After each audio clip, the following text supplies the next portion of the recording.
Mapagpalang araw sa ating lahat. Ako ang inyong lingkod, Elijah Jordan Valdez, at welcome sa ating daily devotions. Ang ating verse for the day nasa Deuteronomio chapter 8 verse 10. Sinasabi dito na, mabubusog kayo roon at pupurihin ninyo si Yahweh na inyong Diyos dahil sa masaganang lupaing ibinigay niya sa inyo.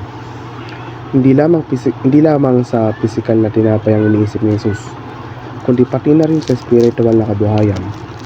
Ito ay paulit-ulit na pag-uulit sa banal na kasulatan. Sinasabing, ang tao ay hindi nabubuhay sa tinapay lamang, kundi sa bawat salita na nagmumula sa bibig ng Panginoon. Ang pagdarasal para sa pang-araw-araw na tinapay ay nangangahulugan na hinihiling natin sa Diyos ang lahat ng bagay na kailangan para sa buhay at kabanalan. Gusto ni Jesus na makita natin na hindi tayo nabubuhay nang walang tinapay ng napakatagal at hindi tayo na mabubuhay nang walang Biblia ng napakatagal. Huwag lamang ibigay sa atin ang makalupang tinapay na ito, ngunit bigyan tayo ng tinapay na nagmumula sa bibig ng Diyos. Madiin si Jesus sa kanyang ministeryo, pero ang mas mahusay na tinapay doon at humahanap ng makalangit na tinapay na magpapakain sa atin, hindi lamang sa isang araw sa isang linggo, kundi sa walang hanggan. Ang Panginoon natin ay karapat-dapat purihin dahil binili niya ang ating kalayaan sa pamamagitan ng kanyang ibinuhos na dugo upang patawarin ang ating mga kasalanan at bigyan tayo ng kaligtasan. Siya ay karapat-dapat dahil iniligtas niya tayo sa pamamagitan ng kanyang muling pagkabuhay tungo sa bagong buhay. Kinuha na ni Jesus ang lahat ng kailangan para sa ating pagtubos. Maging ang pagkuha niya ng balumbon ay bahagi ng ating kaligtasan. Dapat niyang ipagkasundo ang lahat ng bagay sa kanyang sarili. Dapat niyang tapusin ang nasimulan at tapusin ang lahat. Ang iyong kaligtasan at ang akin ay hindi kumpleto hanggat ang lahat ay ginagawang bago sa bagong langit at sa bagong lupa. Bilang isang Kristiyano, malamang na masindak ka kapag iniisip mo ang tungkol sa pangyarihan at kadakilaan ng Diyos. Ang pagpapahayag ng mga damdaming iyon ay kilala bilang papuri. Maaari mong purihin ng Diyos ng direkta sa pamamagitan ng pagdarasal sa Kanya.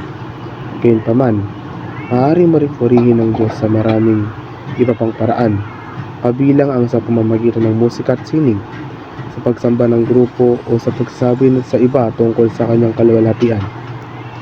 Ang papuri ay maaaring ibigay sa kahit saan at anumang oras.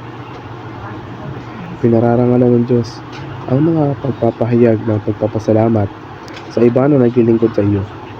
Anumang kabaitan, anuman ang laki ng isang dahilan upang ipahayag ang iyong pagpapasalamat. Isang simpleng verbal na salamat o sa isang formal na pasasalamat ng kailangan para maipakita sa Diyos na ikaw ay nagpapasalamat at gawing mas maliwanag ang mundo ng isang tao sa parehong oras. Ang isa sa mga pinakatotoong paraan upang makita ang iyong pagpapahalaga sa Diyos ay ang manalangin at magsabi sa Kanya. Gustong-gusto ng Diyos na marinig yun mula sa iyo. Madalas siyang nagtataka kung bakit hindi ka tumatawag o sumusulat, pero ang panalangin ang pinakasimple at pinakatyak na paraan upang maiparating ang pagpapahalaga sa Diyos. Ang taimtim na simpleng panalangin na nagbigay mula sa puso at pagpapahayag ng iyong pasasalamat para sa napakagandang buhay na ibinigay sa iyo ay lubos na naaantig sa Diyos. Walang mahirap at mabilis na tuntunin tungkol sa pagdarasal.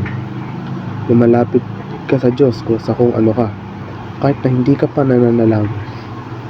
Hindi pa huli ang lahat para magsimula.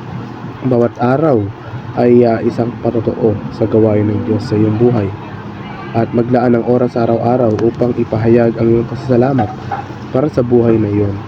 At ito ay magsusulong ng isang pakiramdam ng kagalakan sa lahat ng iyong ginagawa. Muli, ako ang inyong lingkod, Elijah Jordan Valdez, at dito na nagtatapos ang aking daily devotions.